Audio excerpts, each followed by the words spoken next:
नमस्कार। आगामी वार्षिक राशिफल सन 2023 के क्रम में आज हम बात करेंगे कुंभ राशि के वार्षिक राशिफल की। आपके सामने जो कुंडली बनी हुई दिख रही है, इसमें जहां 11 नंबर लिखा है, जहां शनि लिखे हुए दिख रहे हैं, यह कुंभ राशि की कुंडली है। 11 नंबर जहाँ लिखा है इसको हम लग्न बोलते हैं। यहाँ पर जो भी 1 से 12 नंबर के बीच में जो नंबर लिखा रहता है उसी की वो राशि चंद्र राशि या लग्न कुंडली होती है। तो यह 11 नंबर लिखा हुआ है, कुंभ लग्न की कुंडली है। सबसे पहले वार्षिक राशिफल के क्रम में हम बात करेंगे शनिदेव की। शनिदेव में जहाँ आपको 10 नंबर लिखा दिख रहा है, यहाँ अभी शनिदेव 17 जनवरी 2023 तक गोचर करेंगे। यह कुंडली का 12वां भाव होता है। 12वां भाव कोर्ट कचहरी, वाद विवाद, विदेश यात्रा, अनावश्यक खर्च, इन सब भाव का घर होता है। और शनिदेव 17 जनवरी तक यहाँ विराजमान है। थोड़ी समस्या दे रहे हैं आपको, और आपके ऊपर इस समय जो 7.5 उसका प्रथम चरण चल रहा है कुंभ राशि वालों पर। अब यही शनिदेव 17 जनवरी 2023 को आपके लग्न में आ जाएंगे, आपकी राशि में। आपकी राशि में जब वो गोचर करेंगे तो आपके ऊपर 7.5 का मध्यम चरण शुरू हो जाएगा। परंतु जब लग्न में स्वयं की यहाँ पर विराजमान रहेंगे तो लग्न जो होता है वो त्रिकोण भी होता है और केंद्र भी होता है। तो जब भी शनिदेव केंद्र भाव में अपने स्वयं की राशि मकर या कुंभ में गोचर करते तो शश नाम का महापुरुष राजयोग बनाते होते। यहाँ जब शनिदेव आपके गोचर करेंगे 11 नंबर में तो शश नाम का महापुरुष राजयोग भी घटित होगा। और यह स्थिति 17 जनवरी 2023 से 29 मार्च 2025 तक अनवरत जारी रहेगी। लग्न में शनिदेव बैठेंगे, द्वादश के भी स्वामी हैं। कहीं ना कहीं स्वास्थ्य संबंधी आपको समस्या हो सकती है, अनिद्रा की शिकायत आपको हो सकती है। आपके कार्य जो है थोड़े रुक रुक कर होंगे। एक तो 7.5 का मध्यम चरण रहेगा, साथ ही द्वादश भाव के भी स्वामी हैं। यहाँ बैठे शनिदेव की तीसरी दृष्टि जो है वो तीसरे भाव पर रहेगी, पराक्रम भाव पर। तो पराक्रम आपका थोड़ा बढ़ेगा।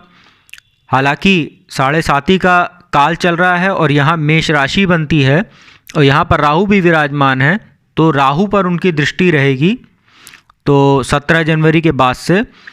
तो यह आपके कहीं ना कहीं डिसीजन मेकिंग लेने की जो क्षमता होती है उसमें समस्या पैदा करेंगे। आपके आत्मविश्वास में थोड़ी कमी करेंगे। छोटे भाई बहनों से आपके संबंध खराब करेंगे। आपको थोड़ा दुस्साहसी बना देंगे। आपका पराक्रम गलत जगह पर इस्तेमाल आप करेंगे। आप अपने साहस का इस्तेमाल बेवजह की चीज़ों में करेंगे, जिससे आप वाद विवाद में भी फंसेंगे। यहाँ बैठे शनिदेव की सप्तम दृष्टि, जहाँ 5 नंबर लिखा हुआ है सप्तम भाव, यहाँ पर पड़ेगी सप्तम दृष्टि। तो यह वैवाहिक सुख का घर होता है।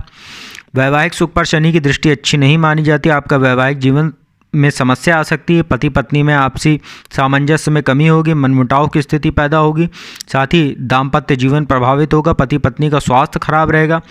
साझेदारी में व्यापार करते हैं तो आँख मूंद पर किसी भी पार्टनर पर अपने भरोसा न करें, अन्यथा धोखा हो सकता है। शनिदेव की दशम दृष्टि आपके दशम भाव पर पड़ेगी, जो है यहाँ। तो 10वां घर जो है ये कर्म का घर होता है। तो यहाँ पर शनिदेव की दृष्टि पड़ेगी तो जो सरकारी अधिकारी वगैरह हैं या न्यायपालिका से जुड़े हुए हैं या आप कोई समाज सेवी हैं या शनि से जुड़ा व्यापार करते हैं, जैसे चमड़ा, पेट्रोकेमिकल्स, तेल से जुड़ा व्यापार, काली दाल का व्यापार आप करते हैं, या जो है गुटखा, तंबाकू, शराब, इन सब चीज़ों का व्यापार करते हैं तो आपको फ़ायदा देखने को मिलेगा। साथ ही आपको इस गोचर के दौरान नौकर चाकरों का भी सुख मिलेगा। शनिदेव लग्न में बैठे हुए हैं तो कहीं ना कहीं थोड़ा सा आप अपने विचारों को लोगों पर थोपेंगे, जिससे आपसे लोग दूर होना शुरू हो जाएंगे, दूरी बनाने लगेंगे। तो आपको अपने विचारों और जो आपकी जो सोच है उसमें थोड़ा सा स्वभाव में जो है सौम्यता लानी पड़ेगी, अन्यथा इस गोचर के दौरान आपके जो अपने हैं वो आपसे दूरी बनाने लगेंगे। तो आप में अकेलापन भी आपको महसूस होगा, जो आपके लिए कहीं ना कहीं मानसिक स्थिति के लिए अच्छा नहीं होगा। तो इन सब चीज़ों का आप ध्यान रखें। अगली ग्रह की बात करते हैं। हम बात करेंगे बृहस्पति देव की। बृहस्पति देव जो है 23 अप्रैल तक आपके दूसरे भाव में स्वयं की मीन राशि में विराजमान है। तो स्वयं की मीन राशि में विराजमान है दूसरे भाव में। दूसरा भाव वाणी का होता है, प्रारंभिक शिक्षा का होता है, परिवार का होता है, ससुराल पक्ष का होता है, संचित धन का होता है। यहाँ बैठे जो बृहस्पति देव हैं दूसरे भाव में, तो आपकी वाणी को प्रभावशाली बनाए हुए हैं 23 अप्रैल तक। आप अपनी वाणी के बल पे अपने रुके हुए कार्यों को पूरा करेंगे। परिवार में अच्छा माहौल रहेगा। ससुराल पक्ष से भी आपको कोई ना कोई आर्थिक जो है लाभ हो सकता है। संचित धन में वृद्धि होगी। साथ ही यहाँ बैठे बृहस्पति की पंचम दृष्टि छठे भाव पर रहेगी, तो आपको रोग, ऋण और शत्रु से आपको बचाव करेंगे। यहाँ बैठे बृहस्पति देव की सप्तम दृष्टि यहाँ अष्टम भाव पर रहेगी, तो आपको जो है दुर्घटना वगैरह जो आपकी हो सकती है या कहीं योग बन रहा होगा उसमें कमी करेंगे। आपके जीवन को बचाने का कार्य करेंगे। साथ ही आपकी आयु वृद्धि होगी। आपको अचानक कोई धन लाभ हो सकता है।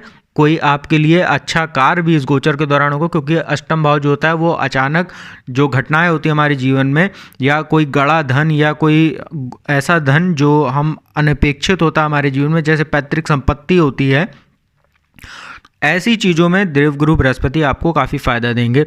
नवम दृष्टि जो है उनकी यहाँ पर रहेगी दशम भाव पर, तो कार्य व्यापार में भी आपके लिए फ़ायदेमंद रहेगा। आप कार्यस्थल पर आपका नाम बढ़ेगा, यश बढ़ेगा। आपके अपने जो कलीग्स हैं, आपके उच्च अधिकारी हैं, उनसे आपको कोई लाभ हो सकता है, उनके साथ आपके सामंजस्य अच्छा रहेगा।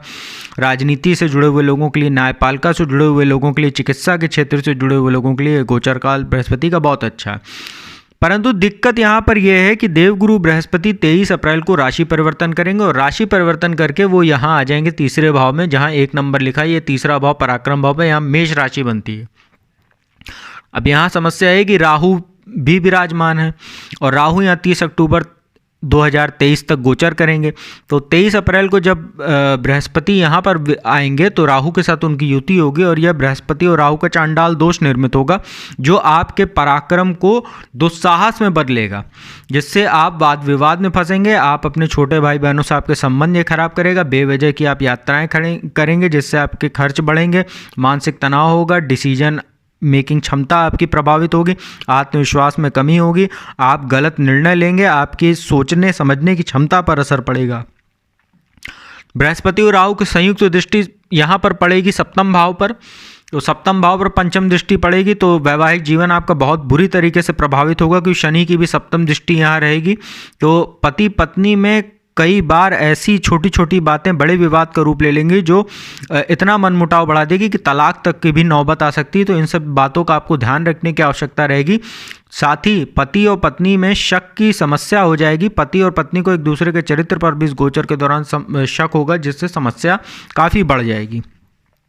साझेदारी में व्यापार करने वालों को समस्या होगी। अपने किसी भी बिजनेस पार्टनर पर भरोसा ना करें इस गोचर के दौरान, और कोई भी अगर डील करने जा रहे हैं तो अच्छे से कागज़ वगैरह जांच परख कर ही कोई हस्ताक्षर वगैरह करें, अन्यथा आपको धोखा हो सकता है। राहु और बृहस्पति की जो संयुक्त दृष्टि है वो नवम भाव पर पड़ेगी, तो नवम भाव भाग्य का होता है, धर्म कर्म का तो भाग्य में अवरोध होगा। जो काम आपके भाग्य के भरोसे हैं वो बनते बनते रुकने लगेंगे। धर्म कर्म में रुचि आपकी घटेगी। भौतिक सुख साधन में, आपके भोग विलास में आपका मन ज़्यादा लगेगा, जिससे आपके अनावश्यक खर्चे बढ़ेंगे। छात्रों को भी शिक्षा के क्षेत्र में समस्याएं उत्पन्न होगी। जो विदेश छात्र जाना चाह रहे हैं पढ़ाई के लिए, उनके अवरोध उत्पन्न होगा, जैसे वीज़ा वगैरह मिलने में समस्या आएगी। एकादश भाव पर दृष्टि रहेगी, तो बड़े भाई से भी थोड़ा मनमुटाव हो सकता है, और लाभ में कमी रहेगी। आय में जो है कमी देखने को मिलेगी। धन के लिए आपको हाथ पैर मारना पड़ेगा धन की आवक के लिए। तो बृहस्पति राहु की जो स्थिति 23 अप्रैल से 30 अक्टूबर 2023 तक तीसरे भाव में आपके लिए कतई शुभ नहीं। परंतु 30 अप्रैल को जब राहु यहाँ से निकलकर उल्टे चलते हुए मीन राशि में गोचर कर जाएंगे, और बृहस्पति फिर वर्ष के अंत तक यहाँ पर जब 1 नंबर जहाँ राशि आप देख रहे हैं तीसरे भाव में, इसमें गोचर करेंगे, फिर क्या होगा? आपका पराक्रम बढ़ेगा। आपकी डिसीजन मेकिंग क्षमता अच्छी होने लगेगी। आपका आत्मविश्वास बढ़ेगा। आपके यहाँ इस पे दृष्टि पड़ेगी सप्तम भाव पर, पंचम दृष्टि बृहस्पति की जो शुभ दृष्टि है। वैवाहिक जीवन अच्छा होगा। पति पत्नी में मनमुटाव कम होने लगेगा। साझेदारी में व्यापार करते उसमें फ़ायदा होगा। भाग्य पर दृष्टि पड़ेगी, तो भाग्य जो है आपका भाग्य में का साथ मिलेगा। धर्म कर्म में रुचि बढ़ेगी। धार्मिक यात्राएं कर सकते हैं। उच्च शिक्षा में जो छात्र जो अवरोध आ रहा था वो दूर होगा। आप विदेश जा सकते हैं पढ़ाई के लिए। एकादश भाव पर बृहस्पति की शुभ दृष्टि पड़ेगी, तो बड़े भाई का सहयोग मिलेगा। आपके जो मित्र या कलीग हैं उनका साथ मिलेगा। नाम यश में वृद्धि होगी। आय के नए स्रोत बनेंगे। टीचिंग क्षेत्र या शिक्षा के क्षेत्र से जुड़े हुए जो भी लोग हैं उनको बहुत ही इस गोचर के दौरान फायदा होगा। आर्थिक लाभ होगा। विदेशों से शुभ समाचारों की प्राप्ति होगी। तो 30 अक्टूबर 2023 के बाद जब बृहस्पति और राहु का चांडाल दोष खत्म होगा तो बृहस्पति वर्ष के अंत तक आपके लिए बेहद शुभ हो जाएंगे। फिर राहु 30 अक्टूबर को जब यहाँ गोचर करेंगे तो राहु यहाँ हो जाएंगे आपके दूसरे भाव में वाणी स्थान में, और केतु आ जाएंगे आपके भाग्य स्थान से गोचर करते हुए कन्या राशि में अष्टम भाव में। अब राहु का गोचर दूसरे भाव में अच्छा नहीं माना जाता। दूसरे भाव में राहु बैठेंगे तो वाणी दोष देंगे, परिवार में कलह करेंगे, ससुराल पक्ष के आपके संबंध खराब करेंगे। साथ ही एक बात यहाँ पर राहु जब दूसरे भाव में बैठते हैं तो दूसरा भाव वाणी का घर होता है, तो राहु यहाँ पर जब बैठते हैं तो एक चीज़ के लिए बहुत अच्छा है, व्यक्ति को चतुर बना देते हैं, ऐसा धूर्त बना देते हैं ऐसे इस तरह के व्यक्ति को कि वो किसी भी चालाकी की तरह साम दाम दंड भेद से अपनी बातों से ही जो है वो अपने कार्य निकाल लेता है। तो ऐसे लोग जो होते हैं वो दलाली में, जुए सट्टा लॉटरी में जो है कहीं ना कहीं निवेश करते हैं, उनको कभी कभी फ़ायदा भी हो जाता है क्योंकि राहु अकस्मात धन के स्वामी भी हैं। अकस्मात जो हमारे जीवन में अचानक घटनाएं होती है राहु उसके स्वामी ग्रह। दूसरा भाव पैतृक संपत्ति का भी है, तो पैतृक संपत्ति के मामले भी समस्या आपको रहेंगी, लेकिन कहीं ना कहीं आपको अचानक धन लाभ हो सकता है क्योंकि केतु अष्टम भाव में बैठे हैं। केतु अष्टम भाव में बैठ के आपको अचानक धन कहीं से दिला सकते हैं। आपको कोई पैतृक संपत्ति का मामला है, कोई गड़ा धन या कोई ऐसा धन जो आपने सोचा था कि शायद हमें नहीं मिल पाएगा, वो इस गोचर के दौरान आपको मिल सकता है। केतु यहाँ बैठ के आपको धर्म कर्म माफ़ कीजिएगा तंत्र मंत्र ज्योतिष में भी आपकी जो है रुचि पैदा करेंगे, गुप्त विद्याओं में रुचि पैदा करेंगे, क्योंकि राहु जो है उनकी सप्तम दृष्टि अष्टम भाव पर है और राहु जो है शनि का प्रभाव लेके फल देते हैं। जब वो अकेले होते हैं तो राहु यहाँ पर जो है शनि का प्रभाव लिए हैं, तो शनि जो है तंत्र मंत्र ज्योतिष के ज्ञाता है और राहु की सप्तम दृष्टि अष्टम भाव पर है, तो आपको तंत्र मंत्र गुप्त विद्याएं ज्योतिष पीएचडी रिसर्च गुप्त जैसे जासूसी वगैरह के आप कोई काम करते हैं मिलिट्री फोर्सेज में, अगर खुफिया विभाग में प्राइवेट डिटेक्टिव, ऐसे लोगों को बहुत फायदा होने वाला है इस गोचर के दौरान। एक बात का ध्यान रखिए कि राहु की सप्तम भाव पर सप्तम दृष्टि अष्टम भाव पर है तो मार्केश स्थान है, दुर्घटना के योग बनेंगे। कुछ स्वास्थ्य में ऐसी समस्या आपको देखने को मिलेगी, जैसे डॉक्टर आपको कहेंगे कि तमाम तरह के टेस्ट करने को कहेंगे, लेकिन स्वास्थ्य आपका टेस्ट में तो कुछ नहीं निकलेगा, रिपोर्ट्स नॉर्मल रहेगी, फिर भी आपका मानसिक आपको जो है समस्या रहेगी, शारीरिक आपको दुर्बलता देखने को मिलेगी। कहीं ना कहीं ऐसी असमंजस की स्थिति पैदा करेंगे राहु कि आपको शारीरिक समस्या पूरे जब तक गोचर रहेगा राहु का अष्टम में तब तक दूसरे भाव में और केतु का अष्टम में तब तक आपको देखने को मिलेगी। और राहु का गोचर भी दूसरे भाव में धन के लिहाज से उतना बुरा नहीं कहा जाता, क्योंकि दूसरे भाव में राहु वाणी का इस तरह से इस्तेमाल करता है, इस तरह से व्यक्ति को चतुर चालाक और धूर्त बना देता है कि ये इन प्रकार वो जो है धन को अपना जो है अर्जित करने की वो कोशिश करता है और उसमें कभी कभी वो उसको लाभ भी मिलता है प्रचुर मात्रा में, क्योंकि राहु जो है वो अकस्मात ग्रह के स्वामी है। तो कुंभ राशि वालों की बात करें, 17 जनवरी से शनि आपके लग्न में आ जाएंगे तो शश नाम का महापुरुष राजयोग बन जाएगा।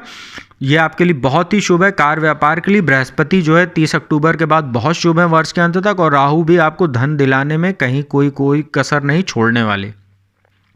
तो कुंभ राशि वालों के लिए वर्ष बहुत अच्छा है। बस आपको एक बात का ध्यान रखना है, शनि 17 जून 2023 से 4 नवंबर 2023 के मध्य में वक्री रहेंगे, तो यह जो समय काल रहेगा थोड़ा सा आपको ज़्यादा सतर्क रहना है, क्योंकि शनि की 7.5 का मध्यम चरण चल रहा है और वक्री शनि आपको कहीं ना कहीं स्वास्थ्य में काफ़ी समस्या देने वाले हैं, तो इसको आप ध्यान रखिएगा। तो कुंभ राशि वालों के लिए उपाय की बात करें तो आप जो है शनिदेव की पूजा उपासना कीजिए, ओम शं शनिश्चराय नमः, या शनि का जो तांत्रिक मंत्र है ओम प्राम प्रीम प्रोम सह शनिश्चराय नमः, इस मंत्र का आप 108 बार रुद्राक्ष की माला से प्रतिदिन जाप कर सकते हैं। साथ ही प्रति शनिवार को आप जो है घर के समक्ष कोई पीपल का वृक्ष हो तो वहाँ जाके सरसों के तेल का दीपक जलाएं संध्या काल में। यदि पीपल का वृक्ष ना हो तो घर में ही शमी का पौधा एक गमले में लगा लें और उसके समक्ष जो है तिल या सरसों के तेल का दीप दान करें, तो ये आपके लिए वर्ष जो है बहुत ही शुभ रहेगा। तो ये था कुंभ राशि का वार्षिक राशिफल सन 2023 के लिए, उसकी संपूर्ण जानकारी मैंने दी। यदि वीडियो अच्छी लगी हो तो आप वीडियो को लाइक और शेयर कीजिएगा, चैनल को सब्सक्राइब कर दीजिएगा, और जो भी जातक मुझसे कुंडली विश्लेषण करवाना चाहते हैं टेलीफोनिक कंसल्टेंसी के माध्यम से, तो मेरा नंबर डिस्क्रिप्शन में उपलब्ध है, आप संपर्क करके फीस जमा करवाने के उपरांत आप अपॉइंटमेंट ले सकते हैं और कुंडली विश्लेषण करवा सकते हैं। तो एक और राशि रहेगी मीन राशि, उसकी जानकारी मैं आपको अगली वीडियो में दूंगा। तब तक के लिए अब मैं अपनी वाणी को यहीं विराम देता हूँ। ओम नमः शिवाय।